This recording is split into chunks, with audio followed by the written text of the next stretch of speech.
Bueno, hola a todos y a todas. Bienvenidos al taller de R que vamos a estar realizando hoy.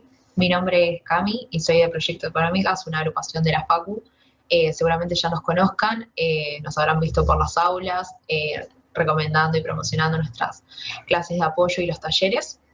Entre otras actividades que siempre realizamos, los talleres los hacemos porque creemos que los planes de estudio quedaron desactualizados y nos hace falta herramientas informáticas, como por ejemplo talleres de Python, de Excel y de Tango, que tenemos también guardados en nuestro canal de YouTube, y también las clases de apoyo que creemos que son necesarias, como entendemos que el primer y segundo tramo suelen ser un filtro y nos parece como que en última instancia son preferibles estas clases antes que recurrir a un profesor particular para aprobar la materia.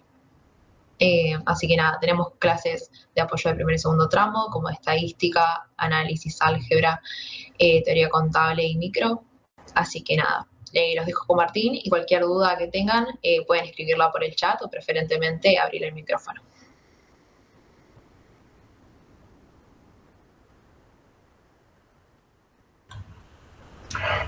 Buenas, ¿qué tal? Bueno, muchas gracias. Vamos a arrancar con este taller de R para análisis de datos. Primero, bueno, aclaración para los que estén escuchando y para los que vayan a escuchar después. Esto sería la segunda clase o el segundo taller. La primera clase la pueden escuchar en YouTube, en la página de Proyecto Económicas. Igualmente, la idea va a ser hacer un repaso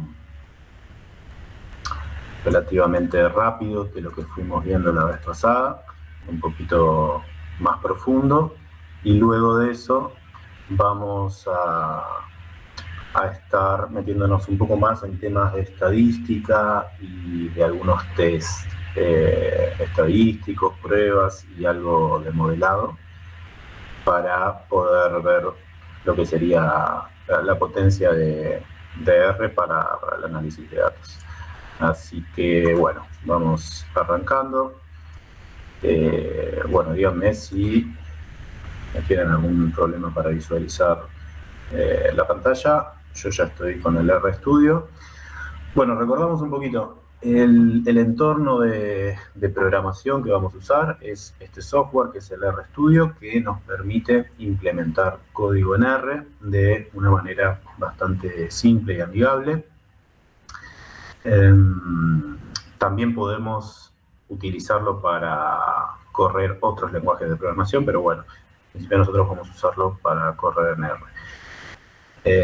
Bien, un poco la idea de la programación para el análisis de datos es que nos permite, si bien es un poco más complejo que otros software de análisis de datos, lo que nos permite es una mayor potencia y mayor flexibilidad a la hora de analizar los datos, ¿no? Entonces, esto en principio para todo lo que es, digamos, ciencia o toda la parte académica va a ser muy útil, pero también para lo que es análisis de datos más relacionado al proceso profesional, sea trabajo en empresas, etc. Entonces, bueno, vamos a hacer, como les comentaba, este pequeño repaso de lo que fuimos viendo la vez pasada y metiéndonos en lo que es programación, ¿no? Entonces, bueno, previo a eso vamos a comentar un poco el tema de los cuadernos o notebooks, que son una posibilidad que nos permite integrar, por un lado, instrucciones de programación y por otro lado, los resultados de esas instrucciones, y por otro lado también texto que nos permite ir describiendo qué es lo que vamos haciendo, ¿no? Entonces esto está bastante bueno para trabajar con análisis de datos en particular, y también para compartir análisis o pipelines de análisis que podamos compartir con otras personas o que nos compartan a nosotros. Entonces, bueno, arrancando ya con el repaso, lo que tenemos en principio cuando programamos son instrucciones, ¿no? Vamos a tener conjuntos de instrucciones que van a tener un resultado que vamos a poder visualizar por pantalla. Entonces, los cuadernos o notebooks lo que tienen es este comando, ¿no? Las 3 comillitas y entre llaves el lenguaje que vamos a usar, en este caso R, y lo podemos manejar desde acá para insertar un nuevo bloque de código, ¿no? Entonces estos bloques de código se llaman chunks también, y lo que nos van a permitir es ejecutar las líneas de código. Entonces la primera instrucción que se suele ejecutar es el famoso print, ¿no? Que nos permite sacar por pantalla una determinada frase o texto. Bien, para manejar los datos en R y en cualquier lenguaje de programación vamos a utilizar variables.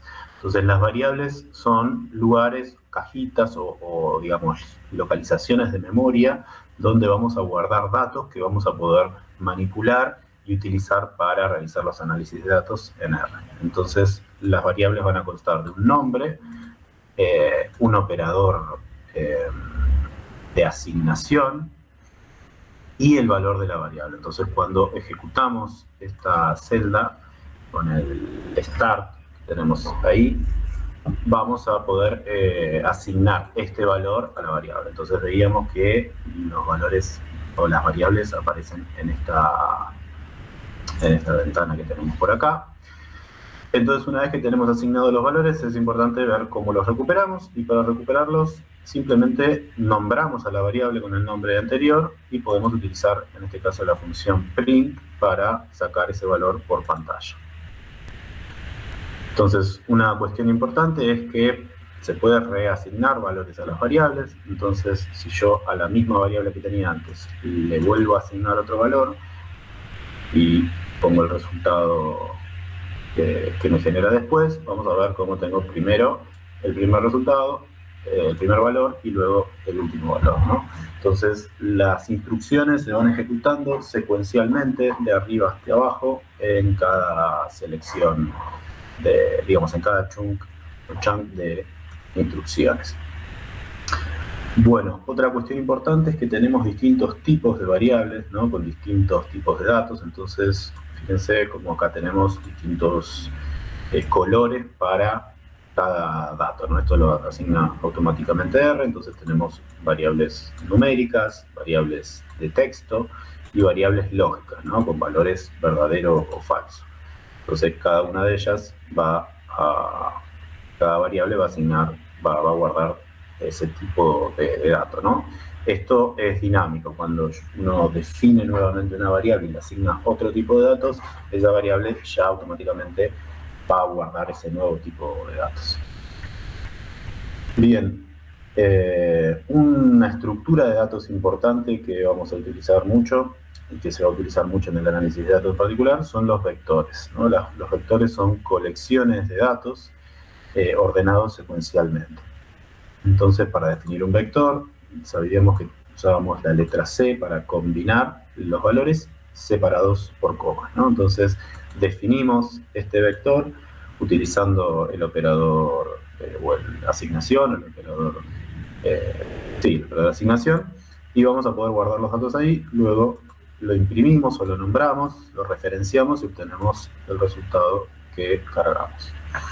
Bien, los vectores pueden contener datos numéricos, pero también pueden contener otro tipo de datos, al igual que las variables. Entonces, cuando asignamos valores de texto a un vector, luego podemos recuperar los mismos. De la misma manera, tenemos valores lógicos.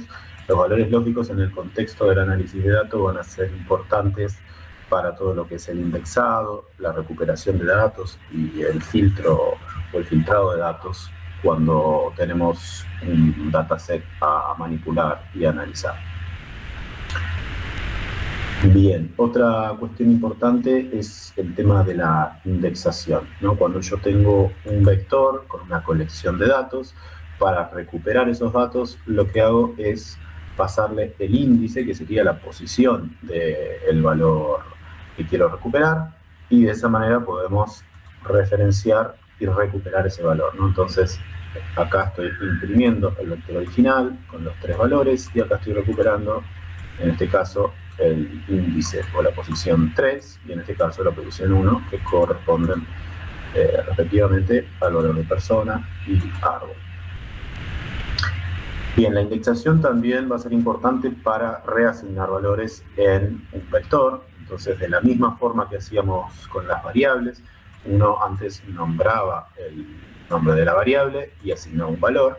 Ahora, en el caso de vectores, lo que vamos a hacer es nombrar el nombre del vector, pero además vamos a definir el índice al cual queremos modificar su valor. Entonces, al tercer valor, vamos a asignarle un nuevo valor y vamos a imprimirlo, y vemos cómo el vector se ha modificado en particular el último valor. Bien, para recuperar datos de un conjunto de datos, ¿no? O sea, almacenados en un vector, también podemos utilizar lo que se llama el slicing, que lo que hace es recuperar un conjunto, o un subconjunto, mejor dicho, de los valores de un vector, y para eso vamos a pasar un conjunto de índices.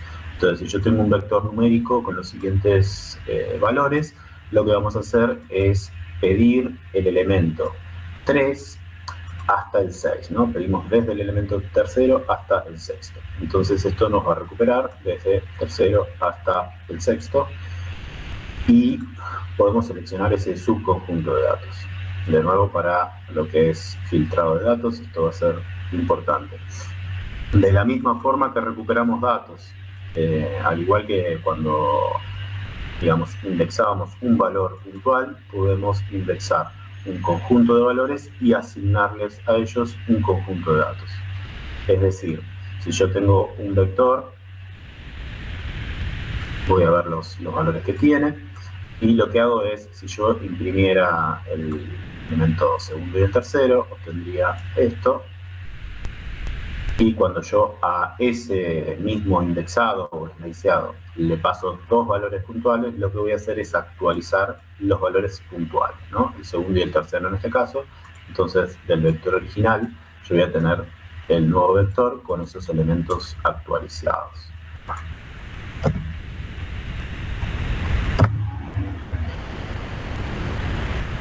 Bien, entonces para indexar múltiples valores, pero que no necesariamente sean contiguos, puedo utilizar también la definición de vectores que tenía antes. Entonces, si yo indexo con el vector, en este caso, que tiene los elementos 1, 3 y 6, lo que voy a hacer es recuperar de este vector, vecnum, los elementos 1, 3 y 6, ¿no? Entonces ya no necesariamente tengo que pasar elementos o índices contiguos para recuperar valores, sino que puedo pasar índices puntuales y recuperar esos valores. De la misma manera, así como puedo recuperar esos valores con índices no contiguos, también puedo asignarles valores, siempre, obviamente, la cantidad de valores que le paso en el vector que indican cuáles voy a asignar, tiene que ser la misma cantidad para los que estoy indexando, ¿no? Entonces, yo ahora puedo modificar valores puntuales. Bueno, acá un pequeño error, vectext, esto sería vecnum.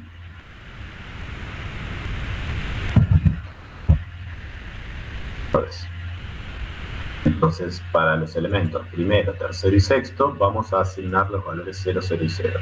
Entonces, vemos cómo estos valores que antes eran 85, 12 y 13, ahora pasan a ser 0 en estas posiciones. Bien, otra estructura de datos muy importante y que habíamos visto es la estructura de data frames. Los data frames nos permiten almacenar una tabla de valores donde ya los valores pueden ser de distintos tipos de datos, ¿no? Entonces yo puedo tener una columna con un tipo de dato numérico, otra columna con un tipo de dato de texto, booleano, etc. Entonces los data frames van a ser las estructuras predilectas para lo que es la importación de datos, cuando yo estoy trabajando con alguna base de datos o algún archivo CSV o algún otro tipo de origen de datos. Entonces uno puede definir un data frame, después vamos a ver cómo lo importamos, pero lo puede definir con el nombre de cada columna, cada variable, cada campo, y la serie de datos que va a tomar esa columna o ese campo, ¿no? Entonces, una vez que, acuérdense que este operador es equivalente al igual, ¿no? El operador de asignación. Entonces, una vez que asignamos el data frame a esta variable var-df, vamos a obtener esta estructura de datos de data frame con los datos que le pasamos. Entonces, cuando referenciamos esta variable, tenemos la serie de datos que le pasamos acá, ordenados en columnas y en filas, o sea, en registros y en campos. Fíjense cómo acá aparece el tipo de datos que pertenece o que corresponde a cada campo, cada columna. Bien, de la misma forma que indexamos vectores, también podemos indexar data frames, ¿no? Entonces, si yo tengo el data frame guardado en esta variable, var-df, la sintaxis para recuperar los datos va a ser, en principio, usar los corchetes, y en el primer lugar vamos a indexar el número de fila que queremos recuperar, y en el segundo lugar vamos a usar el número de columna que queremos recuperar. Entonces, cuando ejecutamos esta instrucción, vamos a obtener el valor asociado a la fila 1 y la columna 3, que en este caso va a ser el 1.2. De la misma manera que trabajamos con indexado para los data frames, podemos trabajar con lo que es el slicing, seleccionando valores, en este caso, contiguos para las filas y un valor particular para las columnas, ¿no? Entonces, de esta manera voy a estar recuperando los valores de la fila 1 a la 3 y de la columna 3, ¿no? Entonces obtengo este subconjunto de valores asociados al data frame.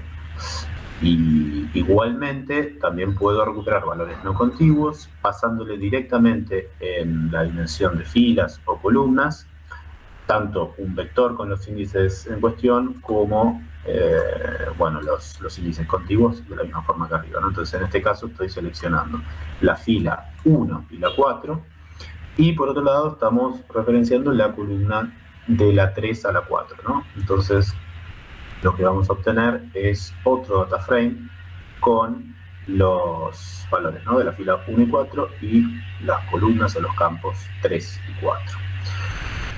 Bien, algunas cuestiones centrales en lo que es programación vamos a repasar rápidamente y a profundizar un poco más que la otra vez.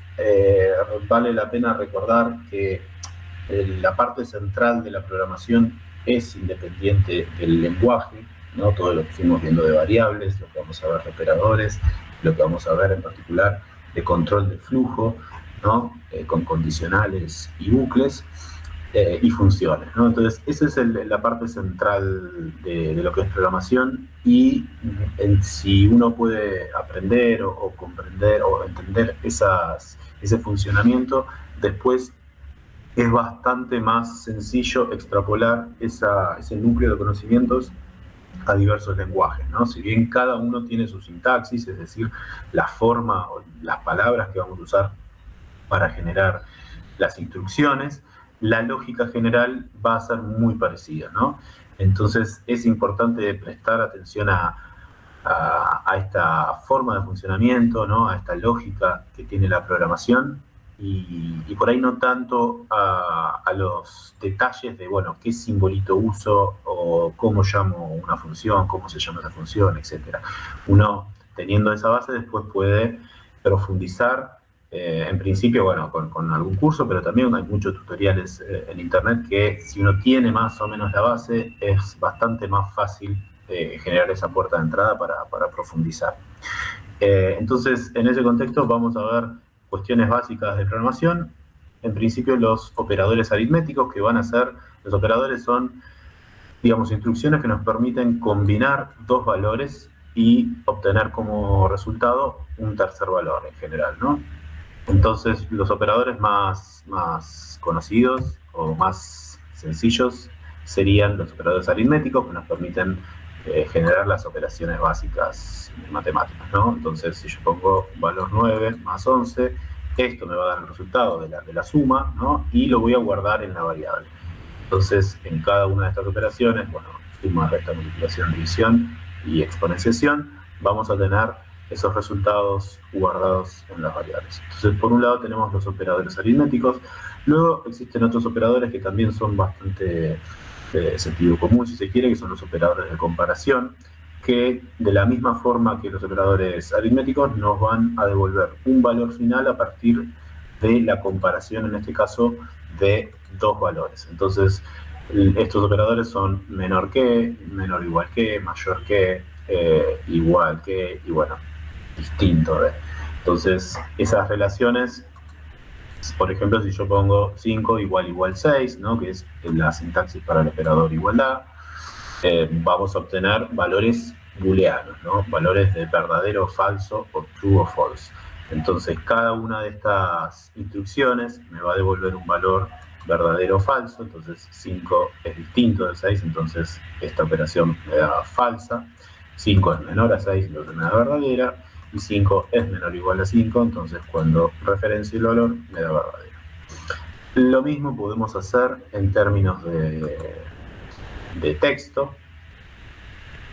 Y bueno, otra clase de operadores, yo esto lo voy pasando todo bastante rápido porque está detallado de una forma más precisa en la otra clase, así que cualquiera que después tenga dudas sobre esto lo puede ir a ver a la clase previa. Otros operadores importantes son los operadores lógicos, que lo que hacen es combinar valores booleanos, es decir, valores de verdadero o falso, y obtener un resultado también booleano, ¿no? Entonces tenemos el operador AND, el operador OR, el operador NOT, y bueno, también otro operador de comprobación de valores booleanos, que en este caso es el isTrue. Pero los principales son AND, OR y NOT. Entonces, el AND lo que va a hacer es devolvernos verdadero solo si los dos valores que estoy comparando son verdaderos. Y el operador OR nos va a devolver verdadero cuando alguno de los dos sea verdadero. Entonces acá estamos probando true and true, true and false, false and true, ¿no? Todas las posibilidades de pares. Entonces acá la única que nos da verdadero es cuando los dos son verdaderos, porque estoy usando el AND, que tiene este símbolo de ampersand. En este caso vamos a usar el operador OR, y fíjense que acá los que nos dan verdaderos son los primeros tres, porque hay al menos uno de los valores que son verdaderos. El último, que son los dos falsos, nos va a dar como resultado el false. Bueno, control de flujo. Esta es la parte por ahí más central para poder generar programas que respondan a los criterios o las condiciones que nosotros queremos dar. Entonces, algo conceptualmente importante es las iteraciones, ¿no? Nosotros tenemos distintos tipos de bucles. En principio vamos a ver solo el for, que es uno de los más usados. Lo que hace el for es repetir un conjunto de instrucciones una cantidad de veces fija, permitiendo modificar una partecita de esa instrucción. Es decir, nosotros vamos a hacer recorrer a una variable un conjunto de valores particular, y para cada valor que toma esa variable en ese conjunto vamos a poder ejecutar instrucciones que en principio van a poder estar relacionadas a esa variable. Entonces, por un ejemplito, por ejemplo, podemos definir el vector de valores booleanos que tenemos acá, y vamos a recorrer para la variable i todos los valores del 1 al 10, imprimir el valor en cuestión, y además vamos a asignar a cada posición de este vector el resultado de la comparación de que la variable i, ¿no? O sea, la posición, sea mayor a 5. Entonces lo que tenemos es la impresión de todos estos valores que va recorriendo para i de 1 a 10, y por otro lado, en cada iteración vamos a asignar a la posición de este vector un valor de verdadero o falso en base a esto. Entonces, como resultado, tenemos esta serie de valores booleanos. Bueno, de la misma forma podemos hacer recorrer la variable i en valores que sean, por ejemplo, caracteres, y podemos ir imprimiendo un texto y pegado el texto asociado a la variable, ¿no? Entonces vemos cómo se va recorriendo la variable, todos los valores, y vamos imprimiendo esos valores. O sea, podemos hacer uso de un conjunto de instrucciones idénticos, pero modificando un valor en particular.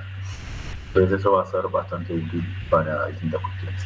Bueno, algo que se usa mucho es el tema de los bucles anidados. Entonces, por ejemplo, imagínense que yo tengo una matriz, es decir, una especie de estructura de datos donde yo tengo una especie de tabla, digamos, con 5 filas y 4 columnas. Todos van a tener valor 1, entonces vamos a ejecutar, vamos a ver en principio esta matriz de todos unos.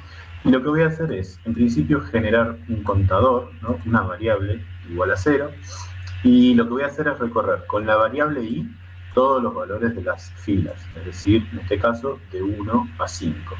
Y para cada valor que toma la variable i, que está asociado a las filas, voy a recorrer con la variable j los valores asociados a las columnas. Entonces j va a tomar todos los valores entre 1 y la cantidad de columnas de esta matriz, ¿no? La función nrow y ncol nos permiten obtener esos valores. Entonces, cada vez que yo tengo una combinación distinta de filas y columnas, ¿no? Valores i y j, lo que hago es primero sumar 1 al contador. O sea, si el contador valía 0, ahora va a valer 0 más 1, 1. La segunda vez va a valer 1 más 1, 2. La tercera, 2 más 1. La cuarta, bueno, y así sigue, ¿no? Entonces, este contador, el valor que va a tener, se lo vamos a asignar a la matriz en la posición IJ. Entonces, los valores de I y J van a recorrer todos los valores, todas las combinaciones de filas y columnas, y a cada posición de la matriz vamos a asignarle un valor que va a ir incrementándose desde 0 hasta el valor final cuando se termine el conjunto de iteraciones.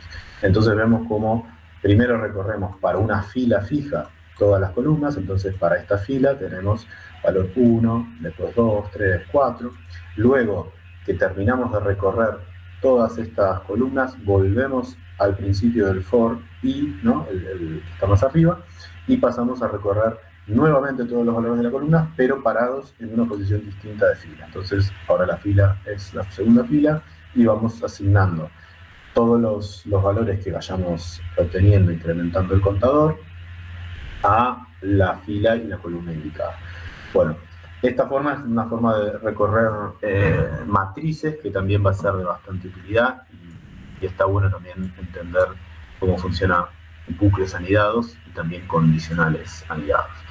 Entonces, otro concepto fundamental para lo que es el control de flujo es el condicional, ¿no? Entonces, ¿cómo funciona el condicional?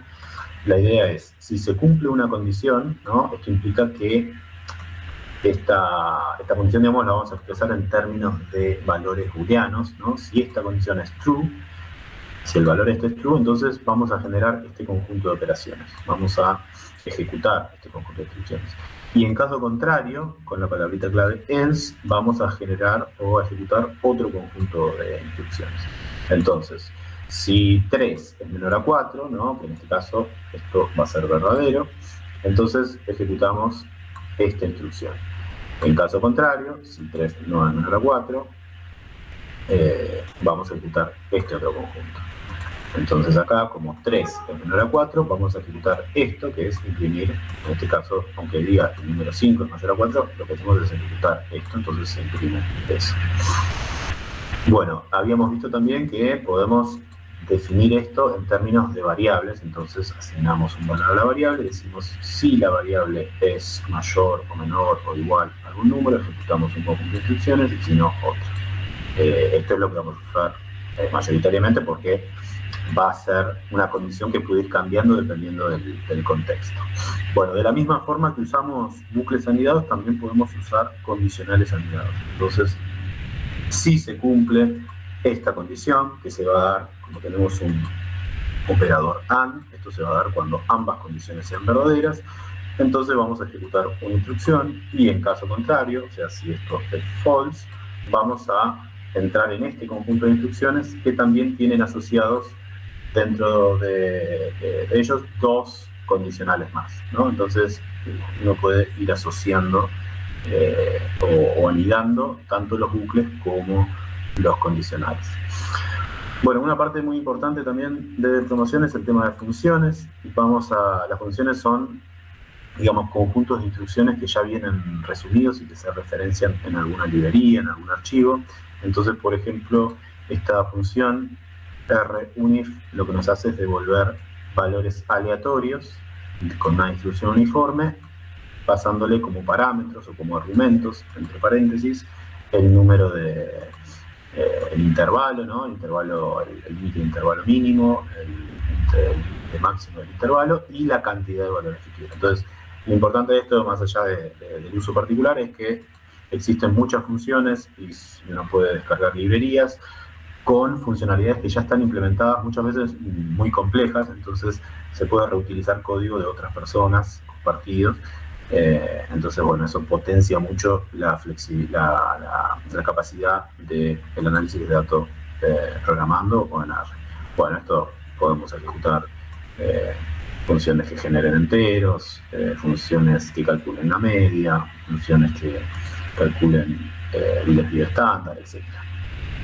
Bueno, ¿cómo trabajamos con datos? Podemos ir importando datos, por ejemplo, que tengan un origen en Excel, ¿no? Entonces, para eso vamos a instalar librerías que lo que nos van a permitir es acceder a estas funciones.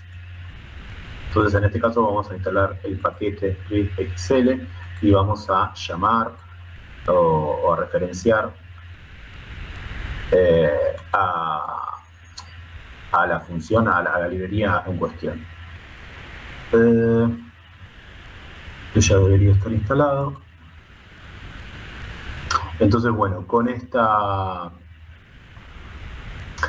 función readExcel podemos recuperar un conjunto de datos, por ejemplo, en este caso, datos que están en un Excel, ¿no? Entonces, en este path yo tengo el archivo datos xlsx y vamos a poder importarlos e incorporarlos en la variable datos. Entonces, algunas cuestiones que podemos hacer con el data frame que tenemos, que va a corresponder con los datos puntuales.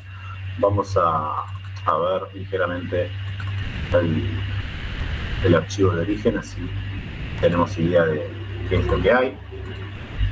Entonces tenemos una hoja de Excel con distintas variables y distintos valores para la edad, sexo, sueldo, sector y empresa, ¿no? Sería como los sueldos de distintas personas asociados a empresas y distintos sectores. Entonces, utilizando el comando summary, podemos obtener cierta información de este dataset, ¿no? El ID, ¿no? Con los valores mínimos, medios y máximos, además los cuartiles y la mediana. En las variables que sean de origen de texto, no vamos a tener esta información, obviamente, porque no tiene sentido. Y podemos obtener entonces un resumen de los datos. Entonces, ¿cómo recuperar datos particulares? De la misma forma que hicimos el indexado, ahora el data frame en cuestión va a representar los datos que tengo, pero funciona de la misma manera. Acá en este caso recuperamos la fila 1 y cuando no ponemos nada, nos va a devolver todas las columnas. Para ver los nombres de las columnas podemos usar esta función callNames. Bueno, para llamar a una columna en particular o un campo en particular, podemos usar el signo peso seguido de la variable, del nombre de la variable, el data frame, y ponemos el nombre del campo. Entonces vamos a obtener como resultado todos los valores asociados a dicho campo. Podemos tomar un valor particular indicando el número del campo, ¿no? De la columna y el número de la fila. Primero la fila, después la columna. Entonces obtenemos, en este caso, el valor del sector del empleado del registro 5, ¿no? O sea, la columna 3 corresponde al sector y la fila 5 es la que estamos devolviendo. Bueno, también con el comando table podemos obtener un resumen de los datos, en el sentido de que vamos a obtener todos los valores posibles y la cantidad de veces que se repiten, ¿no? O sea, la frecuencia de cada valor asociado a una variable. En este caso, la edad y la empresa. Entonces tenemos empresa 1, 79 casos, empresa 2, 37. Bien, una parte muy importante en la parte de análisis de datos es la limpieza de datos, ¿no? Cuando uno recibe un conjunto de datos, un dataset, lo que va a tener son, en general, muchas variables con muchos datos.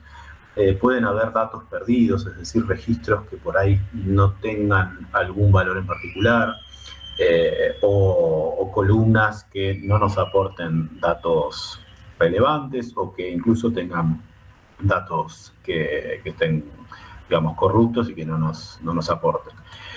Entonces, una parte importante es esto de la limpieza de datos. Tenemos que generar un conjunto de datos que nos sirvan para realizar los análisis posteriores. Entonces vamos a ver un pequeño ejemplito de cómo podría funcionar esto. Entonces vamos a ver que vamos a resumir los datos para la variable sector, ¿no? Entonces para la variable sector vamos a, bueno, acá estoy imprimiendo el dataset y cuando hago el table, acá aparece, lo que me da es la cantidad de datos que tengo para la variable sector. Entonces la variable sector tiene valor comercial con 39 datos, o sea 39 registros, contabilidad con 35 e informática también con 35. Ahora, cuando nosotros vamos a ver más en detalle los datos del sector, nos fijamos que hay algunos de los valores que son valores perdidos o no asignados, ¿no?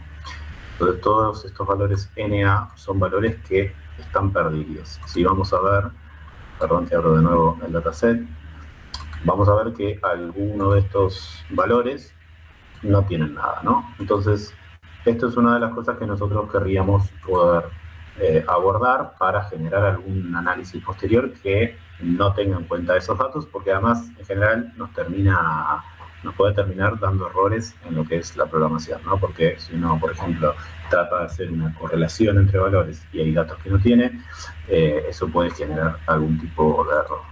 Entonces, ¿cómo podemos hacer para limpiar los datos? Entonces vamos a ver en principio esta función, el isNA, que lo que nos permite es identificar del argumento que le pasemos, en este caso var datos sector, ¿no? O sea, todos estos valores, cuáles de ellos tienen valores NA. Entonces fíjense que lo que nos devuelve es un valor de false cuando no se cumple que los datos son no asignados, o sea, cuando hay un valor disponible, y un valor de false, perdón, de true, cuando sí efectivamente tenemos un valor NA, ¿no? Entonces cada valor de true va a corresponder con uno de estos valores en el índice correspondiente. Entonces una vez que tenemos esto, tenemos identificados cuáles son los valores que no nos gustan, pero lo que tendríamos que hacer es convertir los true a false y los false en true para directamente quedarme con los que sí tienen datos y para no conservar los que no. Entonces para eso usamos el operador not delante de estos valores y lo que hace es convertir true a false y false a true como vimos anteriormente. Entonces ahora que tenemos este vector preparado, lo que sí podemos hacer es utilizarlo para indexar los valores del campo que yo quiero, ¿no? Entonces, por ejemplo, si ahora voy a pedir para la variable sector del data frame estos índices, lo que voy a obtener son todos los datos sin ningún dato no asignado o perdido, ¿no? Porque todos los que tenían valores no asignados van a tener valores de false acá, entonces R no los va a traer solo los que tienen valores de true. Entonces, de esta forma indexado, lo que hace es devolver los valores cuyos índices son true y no devuelve los que tienen valor false. Entonces, una vez que tenemos esos datos, lo que podemos hacer es filtrar la base, y ahora tenemos que filtrar no solo los valores de la variable sector, sino la base, ¿no? Entonces, vamos a utilizar esta información que tenemos acá para los registros que nos sirven y los que no, pero vamos a pasar esos valores no solo a la variable sector, sino vamos a referenciar a todo el data frame. Entonces, de todo el data frame, yo voy a seleccionar las filas o los registros que cumplen que, por ejemplo, la variable sector no tiene valores perdidos, y en la otra dimensión que corresponde a las columnas voy a traer todos los datos. Entonces, lo que tengo es el mismo data frame que tenía antes, pero con los datos que cumplen que no tiene valores perdidos en la variable sector. Esto habría que hacerlo obviamente por todas las variables, pero acá, bueno, es un caso de ejemplo para que vean cómo implementar esta parte del análisis de datos que es muy importante y muchas veces una parte del tiempo que uno gasta o que uno le lleva a analizar datos tiene que ver con la limpieza de datos, ¿no? Entonces es una parte conceptual y es lo que vale la pena nombrar. Entonces uno lo que puede hacer luego es seleccionar los datos ya filtrados, donde no tengo valores perdidos, y asignarlos a una nueva estructura de datos, un nuevo data frame. Entonces voy a generar una variable que la vamos a llamar varDatosLimp, ¿no? De limpiados, y le vamos a asignar los valores de la estructura original, pero indexada en los valores que no tienen datos perdidos. Entonces, esta estructura de datos ahora está limpia y me permite a mí hacer análisis que tengan en cuenta valores del sector que no sean nulos, ¿no? Uno podría remover esta variable para dejar de tenerla en cuenta en el entorno. En este caso no lo vamos a hacer. Y lo que suele pasar a veces es que, imagínense que yo alguna columna, algún campo de datos, tengo muchos datos perdidos, ¿no? Por ejemplo, tengo el, no sé, 40% de los datos perdidos para una variable. Obviamente esa variable por ahí no es de tanto interés, porque si no se complicaría hacer el análisis de datos, pero por ahí no quiero desechar todos los registros, sino que quisiera desechar esos registros cuando esté analizando el dato ese puntualmente, ¿no? Entonces muchas veces lo que se hace es, dependiendo de qué análisis uno quiera hacer, hace el filtrado de datos para esa variable, pero para el resto de los análisis que por ahí no implican esa variable, lo que trata de hacer es conservar los datos originales. Entonces siempre hay un compromiso ahí entre cuántos datos tiro y cuánto puedo aprovechar esos datos, ¿no? Lo ideal sería generar análisis o modelos para cada variable y cada una de esas variables, digamos, restringir el conjunto de datos a cuando uno no tenga valores perdidos. Pero, por ejemplo, si yo quisiera comparar valores de edad y valores del sueldo de los datos que tengo, no tiene mucho sentido que yo pierda los registros que no tienen el sector asignado, porque en principio es información que no sería relevante para esta comparación, ¿no? O para esta relación de datos. Entonces, algunas veces, por ejemplo en este caso, yo estoy utilizando el scatterplot, ¿no? Este gráfico o esta relación de datos para, digamos, utilizando los datos originales que no están limpios, ¿no? Que no están limpiados. Entonces, bueno, un dato a tener en cuenta, la limpieza de datos tiene ahí sus decisiones que tomar y no es siempre tan mecánico y tan sistemático, ¿no? Uno tiene que ir analizando qué datos tiene, qué datos no. También la limpieza de datos se suele utilizar, por ejemplo, cuando tengo valores muy extremos que pueden estar relacionados con algún tipo de incerteza en la medición, también uno podría descartarlos. Entonces, por ejemplo, lo que se suele hacer es, cuando tengo algún dato que excede en 2 desvíos estándar o 3 desvíos estándar al conjunto global de datos, para esa variable, por ahí esos no los tengo en cuenta, ¿no? Entonces eso se llama tratamiento de outliers o valores extremos. Entonces, este mecanismo que vemos para los datos perdidos también aplica para otros tipos de procesos que están relacionados de alguna manera a la limpieza de datos o a la preparación de los datos para los tests. Bueno, análisis exploratorio. En principio, cuando uno tiene un conjunto de datos, suele ser útil, dependiendo del caso, ¿no? Más o menos ver de qué van nuestros datos, cómo son los valores que tenemos, cuáles son los valores, si tenemos datos perdidos, si no, alguna relación entre variables que nos pueda permitir obtener alguna idea de cómo viene ese conjunto de datos. Entonces lo que se suele hacer es algunos gráficos generales y calcular algunos estadísticos, como pueden ser media, desvío estándar, cuantiles, etc. Entonces vamos a ir viendo algunos pasos generales para esto que nos pueden servir de ayuda. Y también un poco la idea es esto, ¿no? ¿Cuáles son los pasos que yo voy realizando en un análisis de datos? Y dar algún pequeño ejemplito de cada uno, obviamente con la restricción de tiempo y bueno, de base teórica a la cual nos adaptamos, ¿no? Entonces, por ejemplo, uno podría hacer un histograma de los valores de cada variable. Obviamente, acá voy a usar las variables que son numéricas, entonces voy a recorrer con el índice I los valores de las variables numéricas, que en este caso son la columna 4, la 5 y la 6.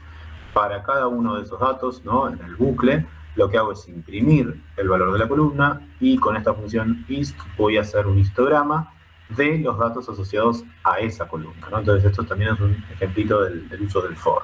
Yo voy a generar el mismo conjunto de instrucciones, que es ejecutar un histograma de alguna manera, pero lo que voy a modificar es qué variable le estoy pasando como argumento. Entonces, acá selecciono del data frame la columna de mi interés. Entonces, cuando ejecuto esto, lo que obtengo son todos los histogramas asociados a estos valores. Entonces, por ejemplo, esta variable es la variable edad, entonces vemos la distribución de edad que tenemos, ¿no? La frecuencia, la cantidad de datos con valores de edad entre 20 y 25, entre 25 y 30, 30 y 35, etc.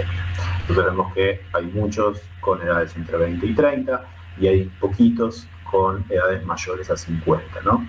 Entonces esto nos permite tener una idea. Por ejemplo, si yo quisiera comparar si hay algún grupo en relación a la edad que presenta alguna diferencia en otra variable, ya me da una idea de cómo puedo separar grupos relativamente equivalentes, ¿no? Porque si yo agarro y comparo todos los que tienen menos de 50 contra todos los que tienen más de 50, voy a tener muy poquitos datos para el segundo grupo y demasiados para el primero. O sea, demasiados no, pero digamos, no va a ser equivalente. Entonces, por ejemplo, este tipo de cuestiones nos permite, digamos, el análisis exploratorio nos lo permite abordar y tener una idea de por ahí qué relaciones, qué asociaciones de variables, qué comparaciones vale la pena realizar. Entonces vemos la otra variable que era la variable de sexo, que en realidad está binarizada, bueno, en principio solo en sexo masculino, femenino, pero además tenemos dos valores posibles y solo la distribución asociada a esos valores, ¿no? Y por otro lado tenemos la variable del sueldo, que también sigue una distribución con una forma similar a la edad, ¿no? Con valores muy poco frecuentes para valores mayores a 100 en este caso, y después una concentración importante entre 50 y 100. Entonces, bueno, estos histogramas nos permiten obtener datos relevantes y útiles para encarar luego los análisis y para reportar también en informes, en papers, en publicaciones científicas o informes que van a ser relevantes, ¿no? Porque es una descripción de las medidas principales asociadas al dataset. Bueno, otra cuestión importante es calcular ciertos estadísticos, como dijimos.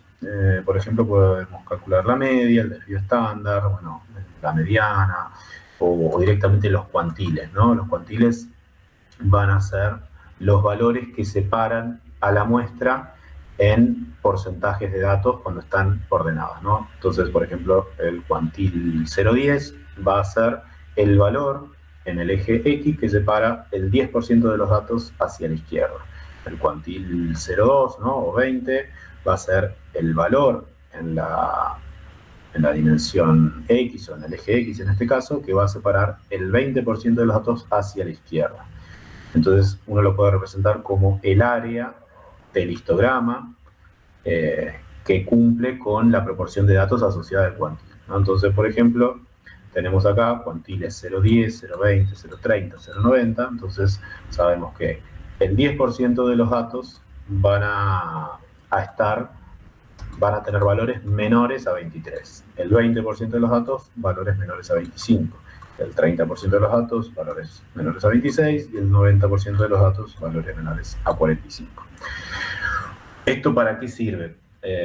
Por ejemplo, ¿no? O sea, si uno quisiera decir, bueno, cuando tengo poquitos datos ya preferiría no considerar esos datos porque tengo poca muestra disponible, poca robustez estadística. Entonces uno podría decir, bueno, voy a conservar los datos hasta el percentil 90 o desde el percentil 10 hasta el percentil 90, ¿no? Entonces uno puede restringir algún tipo de análisis o incluso algún dato descriptivo a ese intervalo en cuestión. Entonces, nada, los cuantiles pueden venir bien para eso, pero más allá de eso tenemos datos descriptivos de la muestra.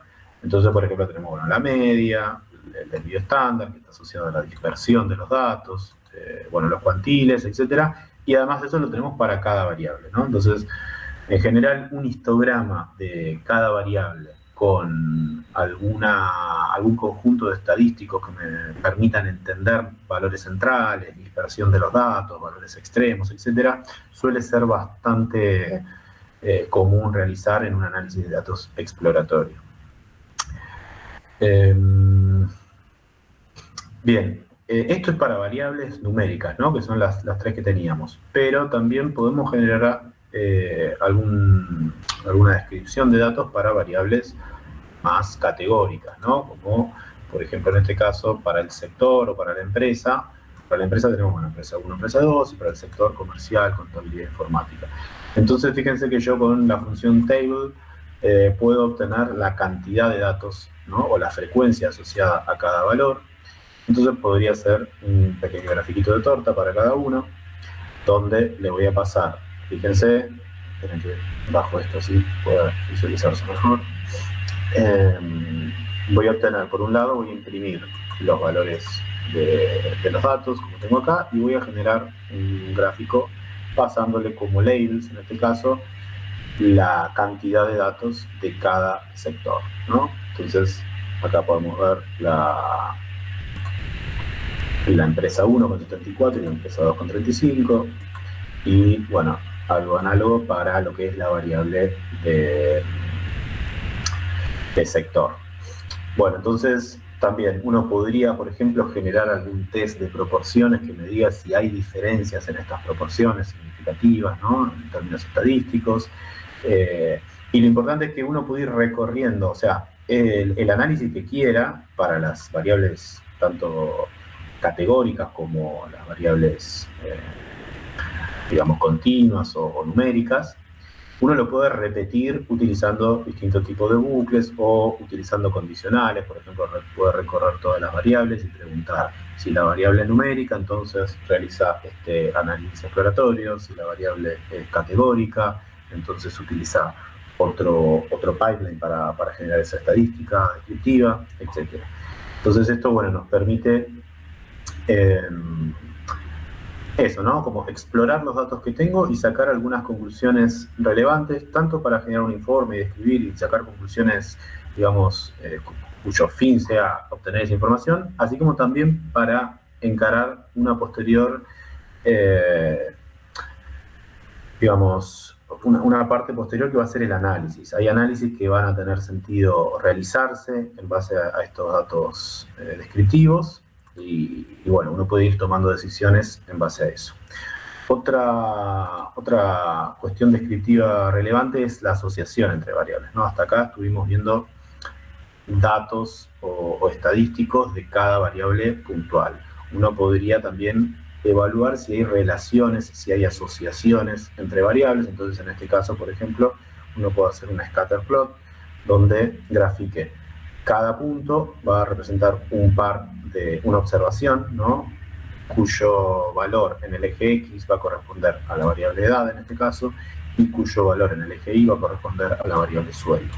Entonces, este tipo de gráficos, de cruces de variables, también a nivel exploratorio y a nivel comprensión de algunas relaciones asociadas a mi conjunto de datos, pueden venir muy bien. Bueno, eso sería un poco lo que es el trabajo con datos y asociación de variables, bueno, de distintos estadísticos, estadística descriptiva.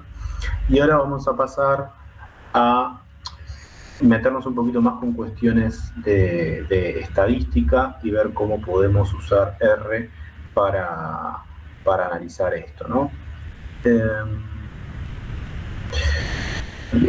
Bueno, entonces lo primero que vamos a ver es generación de datos a partir de muestreos de diferentes distribuciones, ¿no? Entonces acá lo que vale la pena recalcar, nosotros tenemos distribuciones que van a darnos la probabilidad de que una variable aleatoria obtenga un determinado valor, ¿no? O sea, si yo tengo una muestra va a hacer un sampleo, ¿no? Realmente un muestreo de una determinada distribución. O sea, la población, por ejemplo, tiene una distribución, qué sé yo, por ejemplo, normal, y yo de esa población voy a tomar una muestra, y lo que me permite la distribución es conocer cuál es la probabilidad de que dicha variable asociada a esa muestra obtenga valores en un determinado intervalo. Entonces, nosotros podemos generar estas muestras de manera, digamos, ficticia o simulada, utilizando algunas herramientas de programación. En este contexto lo estamos realizando de esta manera, primero para poder tener control muy finito sobre las muestras que vamos a tomar, y entonces los contrastes de hipótesis, los contrastes de asociaciones van a quedar más claros que si yo tengo directamente disponible un conjunto de datos donde, bueno, ya los datos son fijos. Acá yo voy a generarme mis propios datos, pero voy a pasarle parámetros a esos sampleos, a esas muestras, para poder hacer que esos datos vengan de distribuciones diferentes, ¿no? Entonces después las comparaciones o los análisis que yo haga van a poder resultar más claros de cuándo, por ejemplo, es significativa una asociación, cuándo es significativa una diferencia entre conjuntos de datos, de muestras, etc.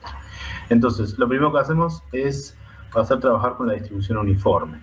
Entonces, vamos a definir la cantidad de datos que yo quiero samplear de una distribución uniforme, ¿no? O sea, el tamaño de mi muestra simulada, y vamos a pasarle los parámetros de esa distribución uniforme. Entonces, el mínimo de la distribución lo vamos a poner en 0, el máximo en 1, y la cantidad de datos va a ser n, que en este caso lo defino como 10. Entonces voy a generar un histograma, y este histograma entonces me va a dar la distribución empírica, en este caso, ¿no? La muestra. Entonces, esta muestra viene de una distribución uniforme con valores entre 0 y 1. Entonces, fíjense que todos los valores que tengo están entre 0 y 1. Pero esto no parece una distribución uniforme, ¿no? Porque, por ejemplo, entre 0,6 y 0,8 tengo una frecuencia mucho más alta que en otros valores. ¿Esto por qué es? Porque el n es chiquito, ¿no? Entonces, como estamos evaluando experimentos aleatorios, cuando tengo un n chiquito, una cantidad de datos chiquito, tengo mucha dispersión.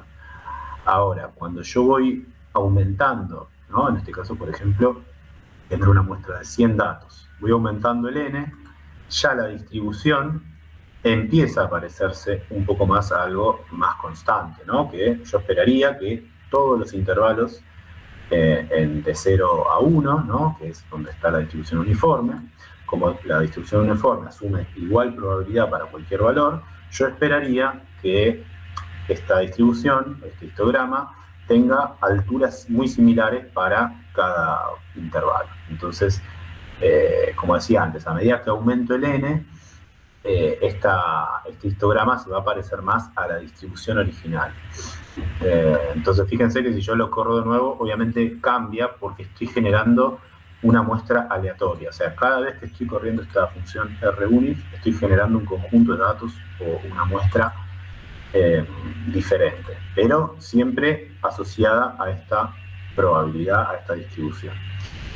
Bueno, fíjense que ya cuando pongo n igual a 1000, acá están todos los valores que va generando. Entonces fíjense de nuevo, ¿no? Yo genero de nuevo y son todos valores distintos. Ya cuando tengo n1000, la distribución es muy parejita, o sea, muy similar a lo que sería una distribución uniforme, ¿no? Bien, entonces, si yo agarro y genero la misma distribución, pero en otro intervalo, ¿no? Genero un mínimo de 100 y un máximo de 1000, ejecuto y voy a tener la misma distribución, solo que ahora entre los valores 100 y 1000, ¿no? Bueno, ahora vamos a ver un par más de distribuciones, pero la idea sería apuntar a, por ejemplo, si yo quiero comparar dos muestras que ya conozco de antemano, que vienen de distribuciones diferentes, por ejemplo, si yo conozco que una distribución tiene un intervalo entre 0 y 1, y hay otra que tiene un intervalo entre 1 y 2, yo esperaría que cualquier análisis de contraste entre esas dos muestras me diera significativo, me dijera, bueno, las medias de las que vienen estas distribuciones, por ejemplo, son diferentes. Entonces, con esta manipulación de las distribuciones y de las muestras asociadas, vamos a poder ver cómo se modifica eso, cuál es el impacto de modificar determinado parámetro de la distribución en el test asociado, etc. Antes de eso vamos a seguir viendo algunas distribuciones más. En particular, me interesa mostrar una variable que es discreta, ¿no? O sea, esta variable uniforme va a tener valores asociados a la variable que pueden ir en este caso, entre 100 y 1000, pero pueden tomar cualquier valor decimal en el medio, o sea, son variables continuas. La variable binomial es una variable discreta que es muy utilizada porque es un modelo que lo que representa es la cantidad de aciertos que yo puedo tener en un conjunto de intentos determinados. Entonces, el size va a ser la cantidad de intentos o de experimentitos que tengo asociados a esa distribución binomial. La probabilidad va a ser la probabilidad de que cada uno de esos eventos sea favorable o no. Después a qué llama favorable o no, va a depender del contexto.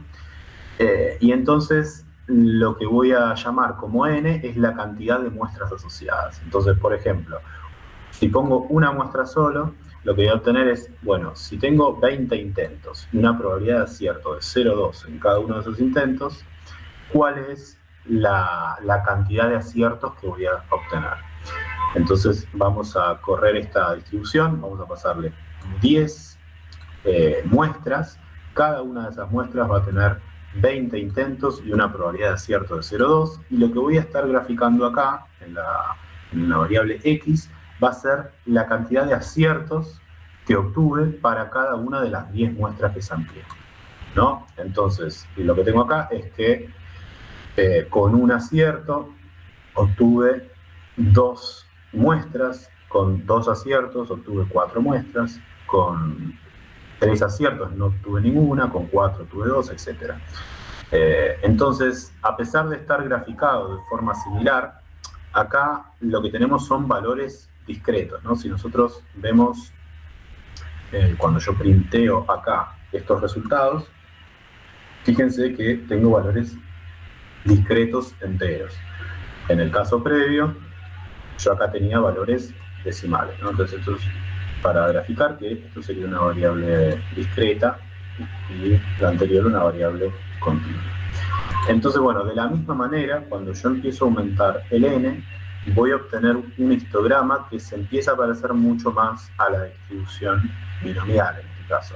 La distribución binomial por ahí no tiene una forma tan característica como puede ser la distribución uniforme, que es exactamente, tiene la misma altura para cualquier valor del intervalo dentro del intervalo de la distribución uniforme. Pero bueno, podemos ver que empieza a ser como mucho más parejita, ¿no? Y entonces, por ejemplo, acá mantenemos el número de muestras, que son 100, pero vamos a modificar la probabilidad de éxito. Vamos a pasar de probabilidad de éxito 0,2 a una probabilidad de éxito de 0,8. Entonces, lo que vamos a tener acá es que el número de aciertos va a tender a ser mayor, porque si bien tengo la misma cantidad de intentos, la probabilidad de acertar cada uno de ellos es mayor. Entonces, vemos cómo la distribución se corre hacia la derecha, en el sentido de que aumentan la cantidad de aciertos del conjunto global de muestreo. Bueno, de la misma manera podemos modificar la cantidad de intentos. Entonces, fíjense que yo mantengo la probabilidad en 0,2, pero ahora digo, bueno, en vez de tener 20 intentos para poder acertar, ahora tenés 50. Entonces, de la misma manera, va a crecer la cantidad de aciertos respecto del primer gráfico que hice, ¿no? Que mantenía una probabilidad de 0,2 y un n o un tamaño de experimentos de 20. También van a aumentar esos aciertos para la derecha. Bien, vamos a ver alguna otra distribución, como por ejemplo la exponencial. La exponencial va a contar con una tasa de cambio. Entonces, bueno, la vamos a pasar un poco rapidito, así llegamos con otras cuestiones, pero tenemos lo mismo, ¿no? La cantidad de muestras que yo tomo, y en este caso voy a tener un parámetro que es el rate, que me va a hablar de la tasa de decaimiento. Entonces, vamos a generar para n100, vemos cómo esto ya parece bastante más una exponencial. Obviamente los últimos valores, los menos probables, empiezan a ser discontinuados, y nosotros podemos modificar, bueno, vamos a generar con 1000, y después lo que vamos a hacer es modificar esta tasa de rate, pasando de tasa de rate 0 de 1 a tasa de rate 10. Entonces, bueno, estamos acá, este es el grafiquito con rate 1, y este de acá va a ser el grafiquito con RAID 10. Entonces fíjense que si bien la forma es similar, los valores que toma en este caso son mucho menores, ¿no? Porque esta tasa de decaimiento es mucho más alta. Ya con números relativamente pequeños, la probabilidad de obtener algún número, digamos, alguna muestra con ese valor, empieza a ser cada vez más bajo. Bueno, como último caso y como distribución muy utilizada y muy representativa de muchos de los procesos físicos que suelen medirse, vamos a ver la distribución normal. Entonces, bueno, a la distribución normal tenemos que pasarle la media y el desvío estándar, ¿no? Entonces, acá me quedó el gráfico de la uniforme.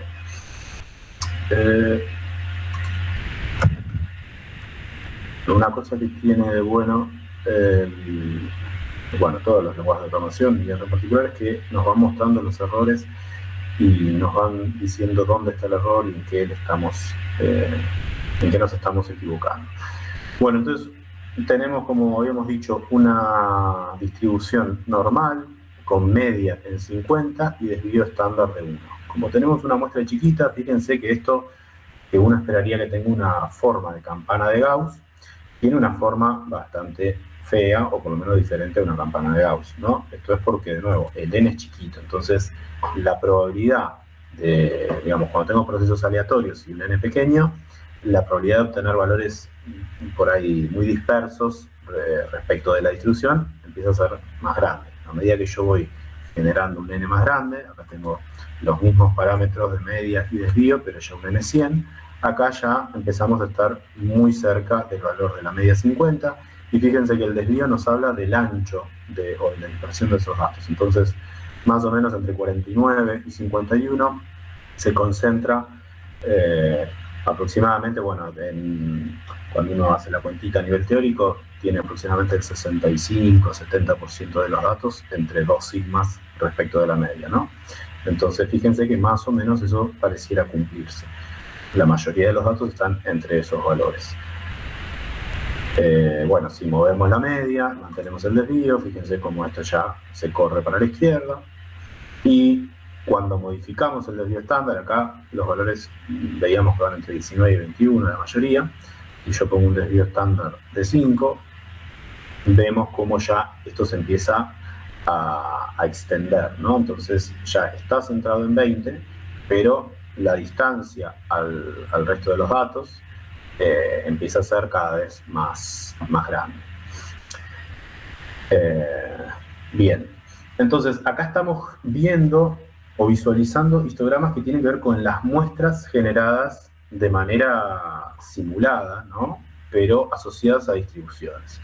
Ahora lo que podemos ver es cómo es la distribución que uno obtiene, ¿no? La función densidad de probabilidad que uno obtendría a partir de esta muestra. Entonces, cuando uno pone plot density asociado, en este caso, a una distribución normal, ¿no? Genera una distribución normal, voy a plotear el histograma y voy a plotear además la densidad de probabilidad asociada a ese histograma.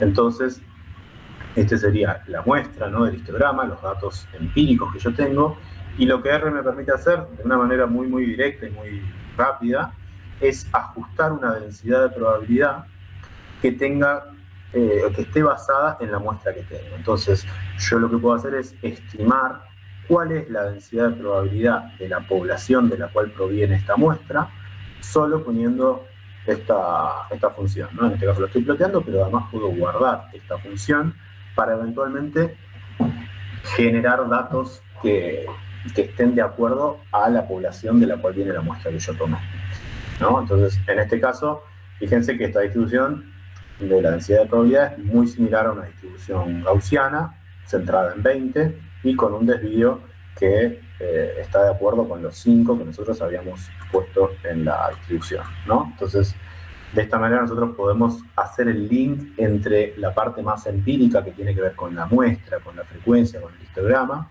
y la parte más teórica, que sería la función densidad de probabilidad, que tiende a contener toda la información disponible de la variable aleatoria y las probabilidades que tome distintos valores.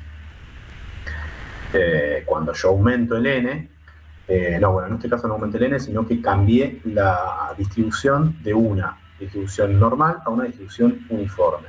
Entonces fíjense cómo ahora esta distribución tiene una forma un poco rara, digamos, pero tiende a estar concentrada entre 0 y 1 con valores bastante estables, y luego de 0 y 1 empieza a tener valores muy muy bajos que decaen rápidamente. Entonces yo estoy estimando esta distribución, que debería ser cuadrada, ¿no? En términos teóricos, tendría que tener valores 0 hasta acá, y a partir de 0 un valor igual a 1, y después bajar y valor igual a 0. Pero bueno, debido también a la aleatoriedad de los procesos que estamos simulando en este caso, vamos a obtener ciertas desviaciones de esa distribución teórica más precisa, más exacta. Pero bueno, esto está viniendo de esta dispersión de datos, ¿no? Ese cambio en la distribución que uno esperaría viene de la dispersión de datos que viene de la distribución uniforme. Bien, test de normalidad. Para muchos análisis uno requiere comprobar o asumir que las poblaciones de la cual, o las distribuciones asociadas a las poblaciones de las cuales provienen nuestras muestras son normales. Entonces, para eso, para utilizar algún test que asume normalidad en los datos, uno lo que puede hacer es justamente comprobar con un test de normalidad a ver si esos datos vienen de una distribución normal. Entonces, yo voy a generar una muestra que proviene de una distribución normal, con media 20 y desvío 5. Vamos a plotear las frecuencias, ¿no? El histograma. Y luego vamos a usar el test de Shapiro, que nos permite evaluar si un conjunto de datos tiende a ser normal o no, o sea, tiende a venir de una distribución normal o no. Entonces acá vemos la distribución, y en esta otra pantalla vamos a ver los resultados del test. Entonces fíjense que el p-valor de este test es 0.33. El test de Shapiro, en este caso, lo que nos va a contrastar es la hipótesis nula de que la muestra es normal, o sea, proviene de una muestra de una población, una distribución normal, y la hipótesis alternativa, es decir, la hipótesis asociada a p-valores muy muy bajitos, va a ser que no viene de una distribución normal. Entonces fíjense que estamos bien, ¿no? Porque para una muestra de 100 normal, obtengo que el p-valor es mayor a 0.05, que podríamos tomar como un valor de referencia, o 0.01, para asumir significancia, o sea, que la hipótesis alternativa es la válida, y obtenemos un p-valor mayor a ese valor umbral. Ahora, si nosotros vamos a ver una distribución uniforme, también con un n grande, con, bueno, mínimo 0 y máximo 1, y corremos el test, fíjense que acá tenemos un p-valor muy muy chiquito, ¿no? O sea, 2.2 por 10 a la menos 16, o sea, un valor muchísimo menor que los valores que suelen tomarse de referencia para la significancia estadística. Y esto tiene sentido porque justamente esta distribución no es para nada normal. De hecho, nosotros sabemos que esta muestra viene de una distribución que es uniforme porque la computadora generó esa distribución, ¿no? Entonces, de esta manera podemos chequear rápidamente si la muestra tiene probabilidades de venir de una población con distribución normal o no, y en base a eso podemos realizar distintos test de comparación. Fíjense que esto todo uno lo podía integrar usando los bucles for que vimos y los condicionales. Uno podría decir, bueno, para cada muestra, para cada variable que tengas, fíjate, realiza un test de normalidad. En caso de que el test de normalidad dé bien, entonces uno puede generar una comparación utilizando algún test que asuma normalidad, y en caso contrario podría utilizar otro test que no requiera digamos, de la hipótesis de normalidad. Bien, entonces ahora vamos a meternos un poquito más con estos análisis de muestras diferentes. Entonces vamos a generar una muestra, en este caso dos muestras que provienen de la misma distribución, ¿no? Una distribución uniforme con mínimo 0 y 1. Y bueno, vamos a imprimir los datos, me quedó un poquito largo, vamos a borrar esto. Y ahora lo que vamos a hacer es esas mismas muestras, generar dos histogramas y realizar test de comparación de medias, ¿no? Entonces, nosotros podemos, en este caso vamos a decir que la muestra 1 viene de una distribución que arranca en 0.1 y llega hasta 1.1, y la muestra 2 viene de una distribución que arranca en 0, o sea, un poquitito corrida a la izquierda y termina en 1. Entonces, nosotros sabemos que estas muestras están generadas a partir de dos distribuciones que tienen una media distinta, ¿no? O sea, esta media va a estar en 0.5 y esta media va a estar corrida a 0.6. Entonces, cuando corremos esto, vemos por un lado las distribuciones. Vemos que esta distribución arranca en 0.1 y llega hasta 1.1. Y esta otra distribución arranca en 0 y llega a 1. Entonces, para esa muestra lo que vamos a hacer es realizar un t-test y un Wilcoxon test. Entonces, estos tests lo que nos permiten es evaluar si las medias de las poblaciones de estas muestras son iguales o no. Entonces, el primer detalle, fíjense que yo acá estoy haciendo un t-test que asume normalidad, o sea, requiere que las muestras vengan de poblaciones normales, cuando en realidad no sabemos, porque lo estamos generando, que no son distribuciones normales, ¿no? En general, cuando uno tiene un análisis de datos, importa un set de datos, uno no sabe de qué distribución corresponde a la población de la muestra. Lo que tiene que hacer es inferirlo. Entonces, para eso tenemos el test de normalidad, ¿no? Es decir, bueno, a ver, ¿cuál es la probabilidad de que esto provenga de una muestra normal? En caso de que estemos bien con esos supuestos, podemos realizar el t-test o el Wilcoxon. Acá hacemos los dos. Y fijémonos que acá vamos a obtener el p-valor asociado a esta diferencia de muestras, ¿no? Entonces, en este caso, para el t-test, obtenemos un p-valor de 9 por 10 a la menos 5, o sea que es significativo, o digamos las diferencias son muy grandes. Y lo mismo, ¿no? Para el Wilcoxon test tenemos un p-valor de 0.0001. Entonces también concluimos que las medias de estas distribuciones asociadas a las muestras son diferentes.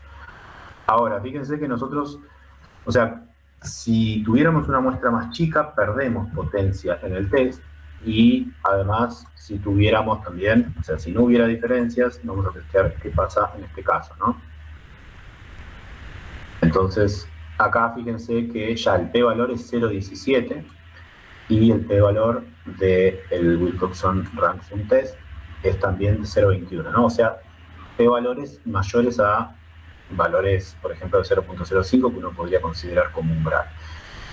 Entonces, yo a medida que voy moviendo estas distribuciones, tiene sentido que deje de dar significativo, ¿no? Entonces vamos a probar con un n chiquito, volvemos a poner 0.1 hasta 1.1 y volvemos a analizar cómo viene el p-valor. Entonces fíjense que acá me da significativo, a pesar de que bueno, la muestra es chiquita y podría haber variabilidad que implique que no dé significativo, ¿no? Vamos a probar una vez más. O sea, cada vez que pruebo genera una muestra distinta, ¿no? Fíjense que acá ya el p-valor es 0.919, muy distinto al anterior. ¿Por qué? Porque al tener pocos datos tengo mucha variabilidad en ese proceso aleatorio, y a pesar de existir una diferencia, la diferencia no es lo suficientemente grande para verse reflejada en este test para un n tan chiquito. También uno podría decir, bueno, voy a generar una muestra que vaya de 0 a 100 y, por ejemplo, de 1 a 101, ¿no? O sea, la diferencia en algún sentido es análoga porque la diferencia de la media es de 1, pero el rango es mucho más grande. Entonces, la diferencia proporcionalmente es más baja. Entonces, vamos a ver qué pasa cuando pongo una muestra de 1000 igual a 100. Entonces fíjense, a pesar de tener una diferencia y obtener una muestra grande, como el tamaño del efecto se suele llamar, o sea, la diferencia entre esas medias es muy chiquita en relación a la dispersión de datos, obtengo que los p-valores no me dan significativos. Si yo aumentara mucho el n, empiezo a tener valores del test cada vez más cercanos a, entre comillas, la realidad, ¿no? Entonces fíjense que acá le puse 10.000 muestras, ¿no? Un tamaño de n de 10.000, y a pesar de tener una diferencia muy chiquita de 1 en el histograma, ¿no? O sea, esta diferencia esto va de 0 a 100, y esto va de, esta va de 0 a 100 y esta va de 1 a 101. A pesar de tener esa diferencia, obtengo un p-valor significativo y muy, muy importante, ¿no? Por 10 a la menos 5. Entonces eso tiene que ver con el tamaño de la muestra, tiene que ver con la diferencia de las medias en términos proporcionales relacionados a la dispersión, y bueno, también va a tener que ver con el test que estoy aplicando. Entonces, es importante que tenga presente que cuando está analizando un test estadístico, por ejemplo, comparando medias, tiene que tener en cuenta, bueno, cuál es el n que yo estoy manejando de mi muestra. Por otro lado, cuál es la dispersión de los datos, y por otro lado, qué test usar, ¿no?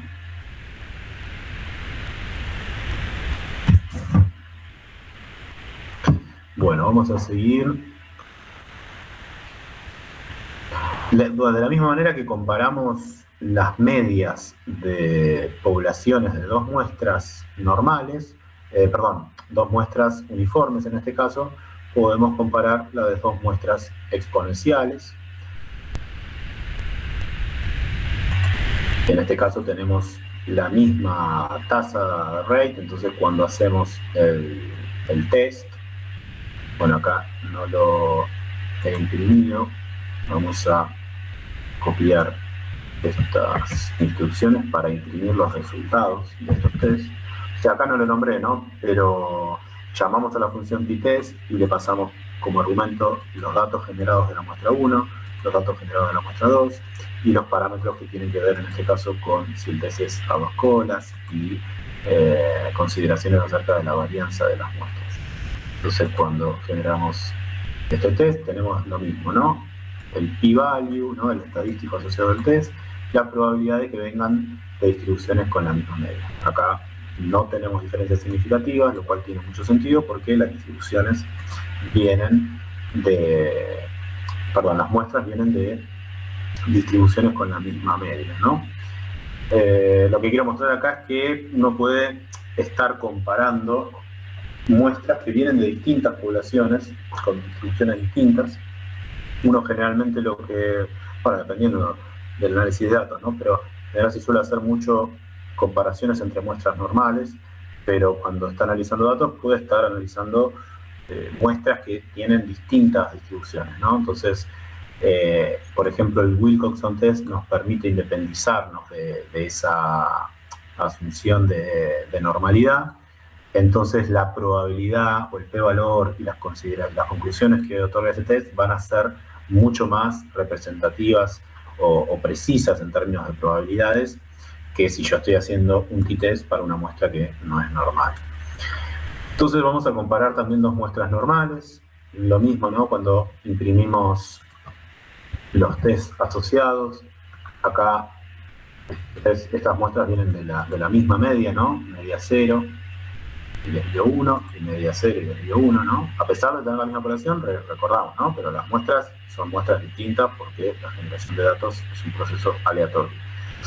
Y entonces podemos también comparar, por ejemplo, una normal y una uniforme. Vamos a generar una que tenga media, por ejemplo, 10, ¿no? La normal, y una uniforme con media 0,5. Y vamos a evaluar la diferencia entre estas distribuciones. Entonces fíjense que el p-value, ¿no? Nos da 2.2 por 10 a la menos 16, o sea que es significativa, la diferencia es significativa,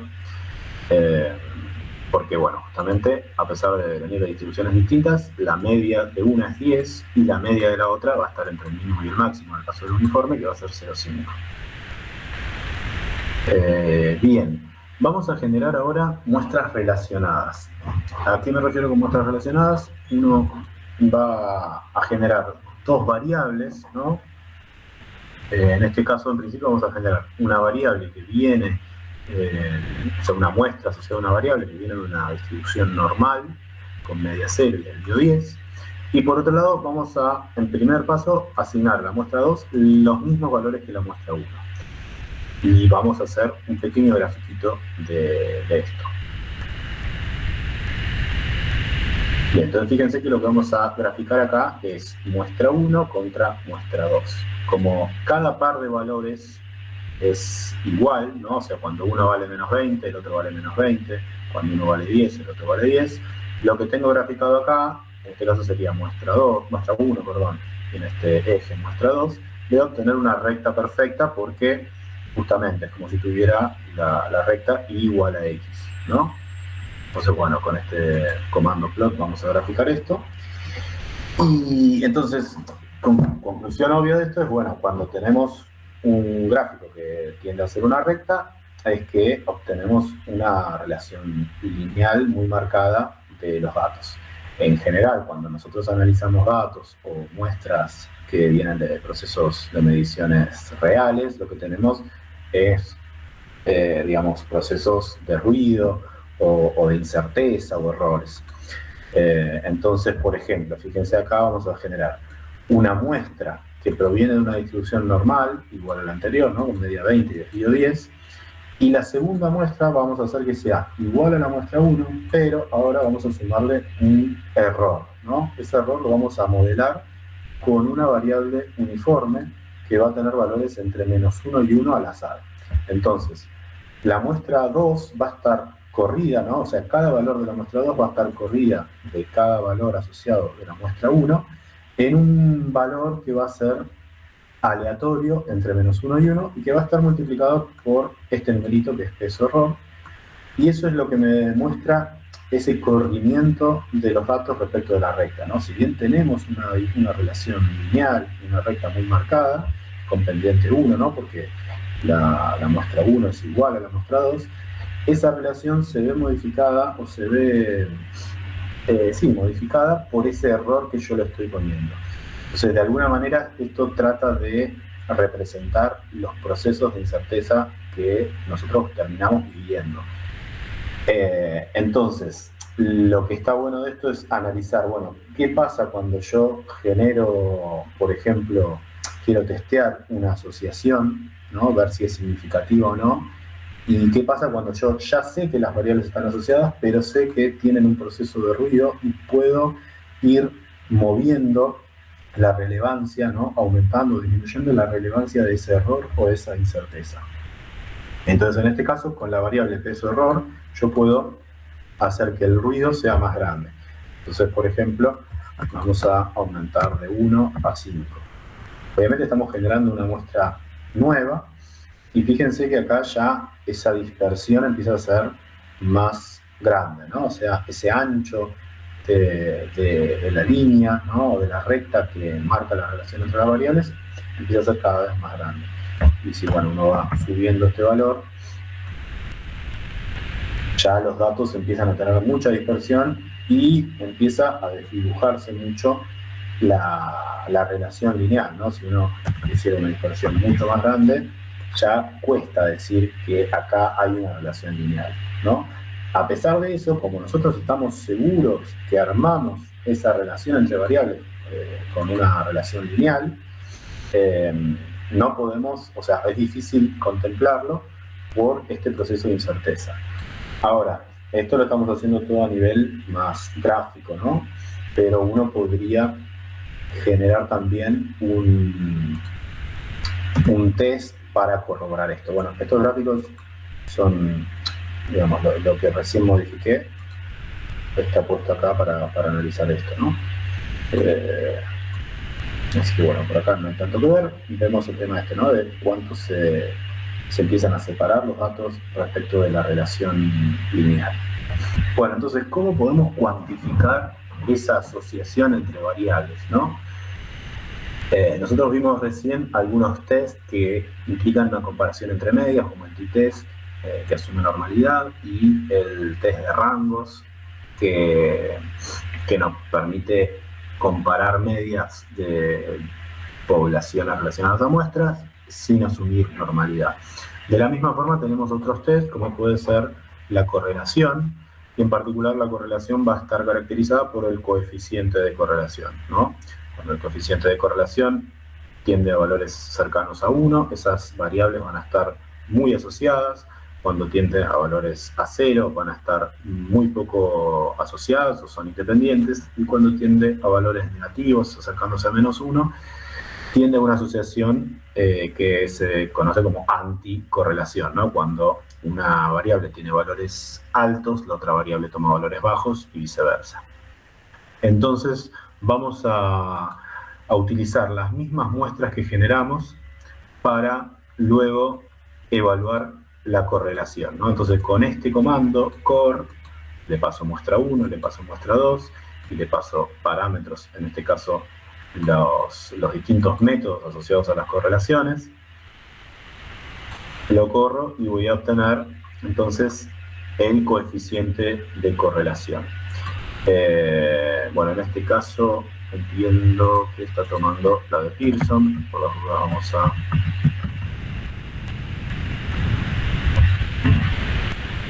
dejar solo la de Pearson.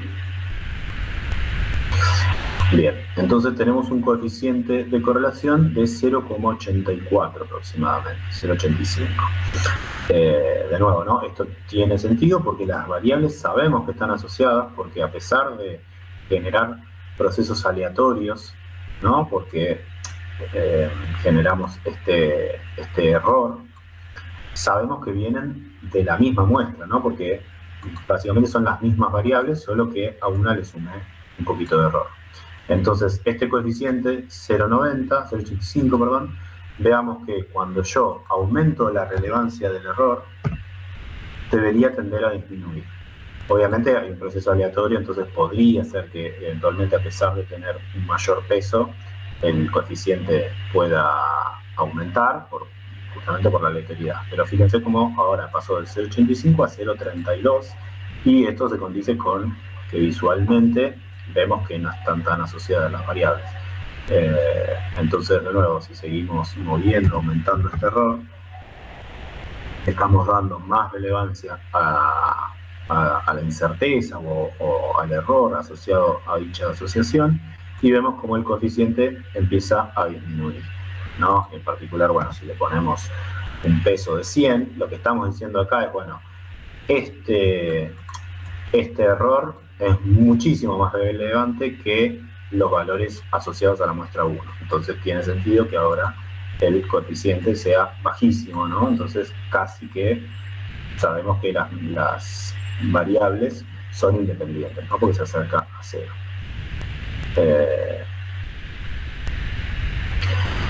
Bien, test de correlación. Recién lo que hicimos fue calcular el coeficiente de correlación, pero no obtuvimos ninguna conclusión acerca de si las variables están asociadas o no. Entonces tenemos un test de correlación que lo que hace es usar la correlación y bueno, el tamaño de la muestra, las dispersiones, etcétera, para evaluar si esta asociación es significativa o no. Vamos a volver a poner el coeficiente de Pearson, o vamos a poner el de Spearman en este caso. Acuérdense que el coeficiente de Spearman lo que hace es evaluar de alguna manera la correlación entre los rangos. Entonces, no es un coeficiente que mide la asociación, pero que no solo es sensible a asociaciones lineales, sino que también puede ser sensible a asociaciones con otro tipo de relaciones funcionales, ¿no? Podría ser una asociación exponencial, logarítmica, cuadrática, etc. Entonces, lo que hacemos ahora es generar este test de correlación, el cual nos va a dar, además del ρ, ¿no? El coeficiente de correlación, nos va a dar el p-valor. Entonces, este p-valor, ¿cómo se lee? Esta es la probabilidad de que la muestra tenga un coeficiente de relación de 0. Entonces, ¿cómo leemos esto? Es, bueno, la probabilidad de que estas dos variables tengan una correlación de 0, o sea, que sean independientes, es 2.2 por 10 a la menos 16. O sea que la probabilidad de que sean independientes, es decir, que no estén asociadas, es bajísima. Entonces uno podría concluir, bueno, me quedo con la hipótesis alternativa, que es que el coeficiente de correlación es distinto de 0. Entonces, bueno, de esta manera podemos testear una asociación entre variables. Por ejemplo, si yo quisiera evaluar si la inflación está asociada a la emisión monetaria o si la inflación está relacionada a la modificación del tipo de cambio, uno podría obtener de alguna fuente estadística esa serie de datos.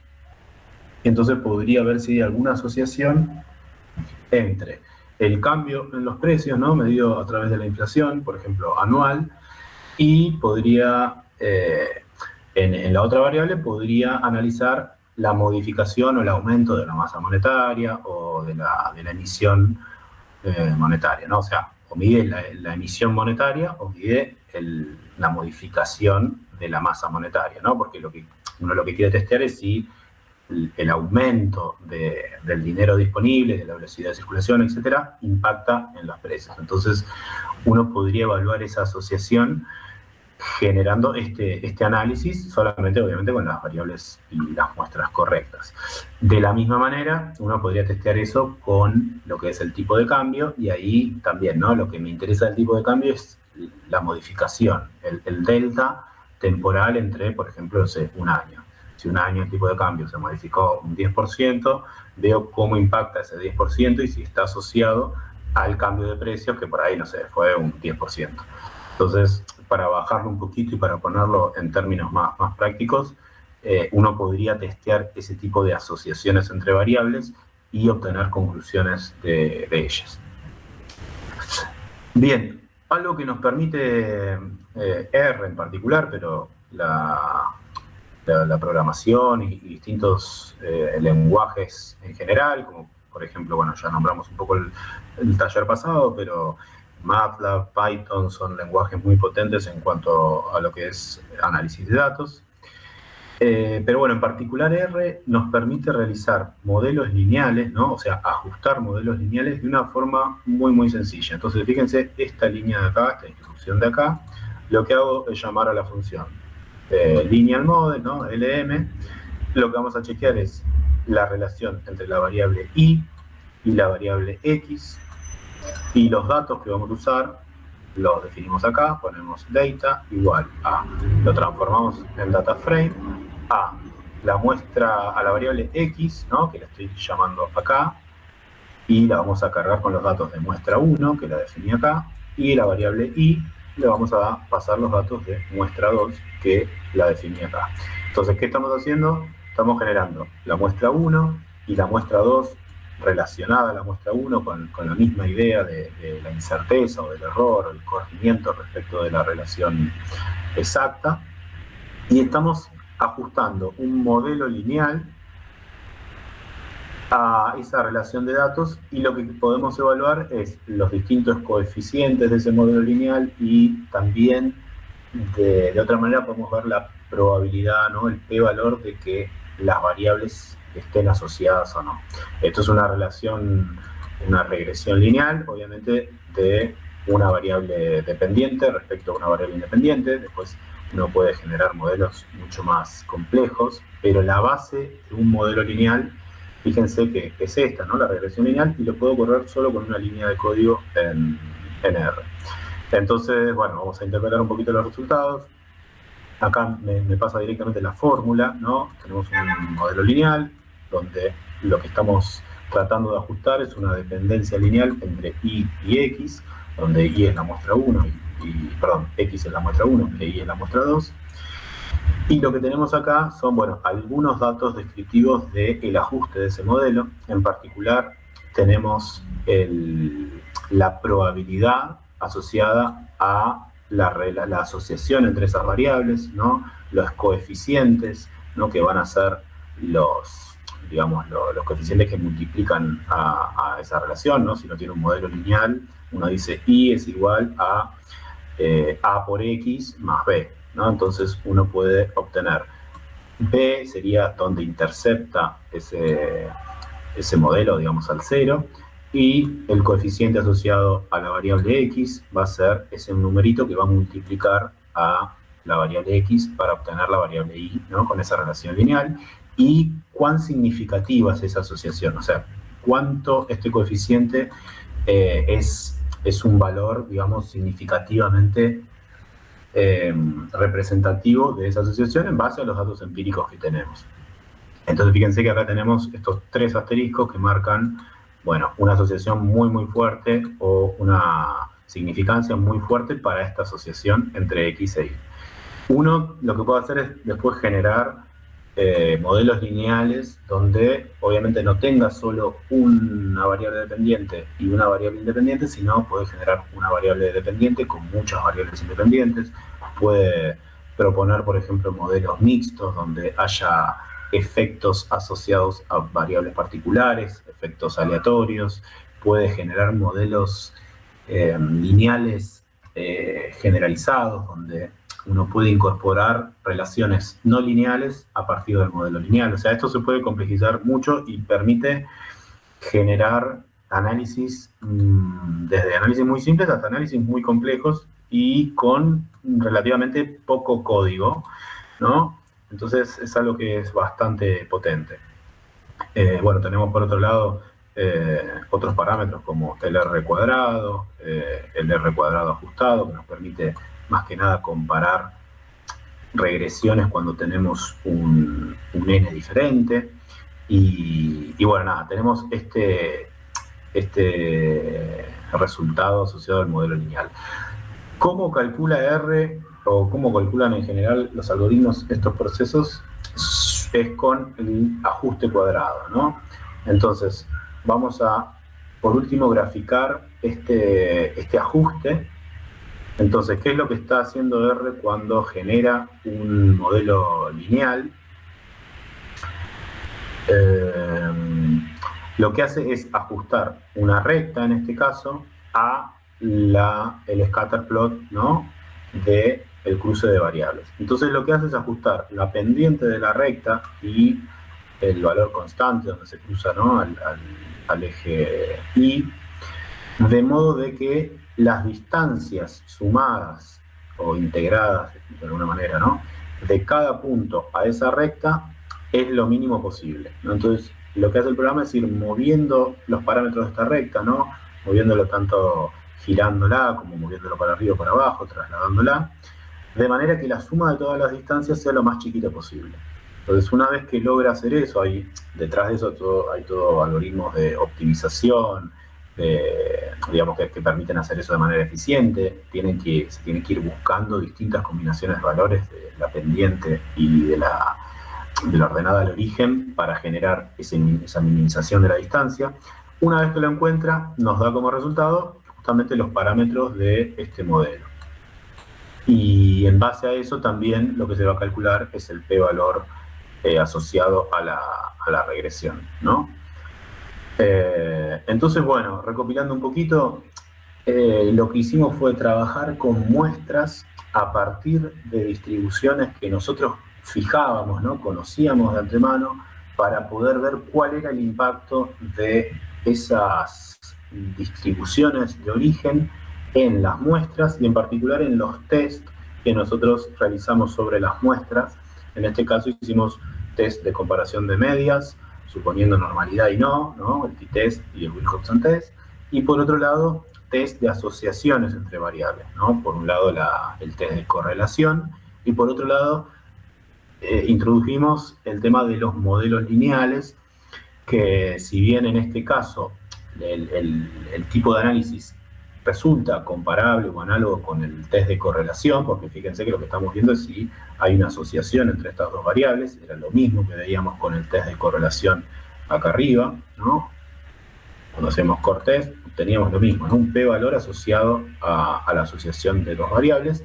En el caso del modelo lineal nos abre una puerta para generar modelos mucho más complejos, mucho más, de alguna manera, útiles o bueno, por lo menos flexibles para analizar relaciones de datos más interesantes, ¿no? Por ejemplo, volviendo al caso de la inflación, uno podría decir, bueno, quiero analizar un modelo lineal para la inflación que tenga en cuenta, por un lado, el tema de la emisión monetaria, por otro lado, al mismo tiempo, ¿no? El tema de la variación del tipo de cambio y algún otro efecto, no sé, podría ser la concentración de los mercados o cualquier otra variable que uno pueda obtener que tenga sentido testear si está influyendo en la variación de precios o no. Entonces, de esa manera, con un modelo lineal, uno podría evaluar de manera integral ese proceso, que obviamente es muy complejo, pero lo que hace uno es tener conclusiones empíricas de qué probabilidad hay de que esos datos estén asociados o no y con qué fuerza pueden estar asociados y de qué manera. Entonces, uno puede testear modelos cada vez más complejos, donde por ahí hay una variable que impacta de manera lineal, otra variable que impacta de manera más dicotómica, ¿no? A partir de determinado valor, por ahí tiene efecto, antes de eso no. Entonces, se pueden generar modelos más complejos a partir de estos análisis más empíricos. Así que, bueno, por esta jornada terminamos. Cualquier duda, consulta, me pueden decir.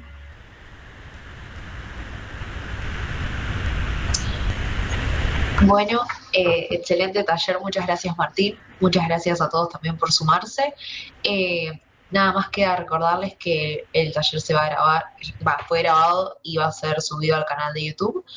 Así que nada, queremos también recordarles y avisarles que estén atentos a las redes para ver todas las actividades que vamos a seguir haciendo de acá a fin de año. Así que nada, muchas gracias a todos por estar y éxitos en lo que queda del cuatri.